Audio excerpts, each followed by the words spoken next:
আসসালামু আলাইকুম। আশা করি সবাই ভালো আছেন, আমিও ভালো আছি। আজকে সকাল সকাল বৃষ্টির জন্য কয়েকদিন ধরে আমি একটু বাজারে যাইতে পারতাছি না।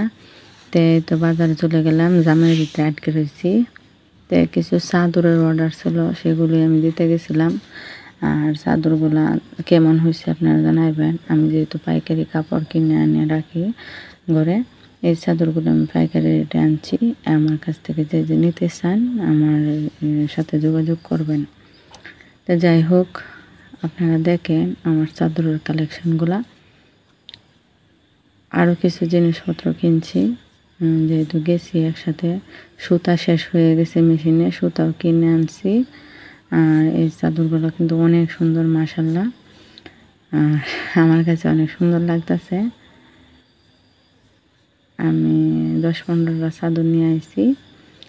যারা আমার সাথে মানে চাদর 3 পিস যা নিতে চান নিতে পারেন। আর গোছ কাপড় নিলাম। সবাই বাটিকের গোছ কাপড় অনেক পছন্দ করে। বাটিকের 3 পিসের জামা ভালো থাকে, পায়জামা ভালো থাকে না ভালো থাকে না, সেই জন্য আমি বাটিকের গোছ কাপড় কিনে আনলে অনেক সুন্দর। আরও অনেক সুন্দর সুন্দর কিছু কালেকশন আছে। আমি আরেকটা ভিডিওতে দেখাবো কী কী গোছ কাপড় নিচ্ছি। জাস্ট শুধু আপনাদের সাথে দেখাইতেছি গোছ কাপড়ের সাথে করে। এই দেখেন, আমি উপজেলা হাসপাতালের পাশ দিয়ে যেতেছিলাম। আমি তাই একটু শেয়ার করলাম আপনাদের সাথে, আমাদের বাসা হাসপাতালের সাথে।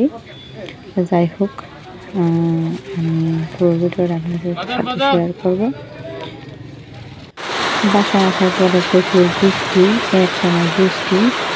আমি অনেক টায়ার্ড, বৃষ্টির কারণে বাইরে রান্না করতে যেতে পারছি না। তাই ভাবতেছি আমি মেয়ের মাদ্রাসা থেকে নিয়েছি, মেয়ের কাছে জানো আমি বেগুনি খাবো। এই তো কারেন্ট চলে গেছে, তাই আমি মেয়ের বেগুনি বানানোর জন্য রান্না করে গেলাম।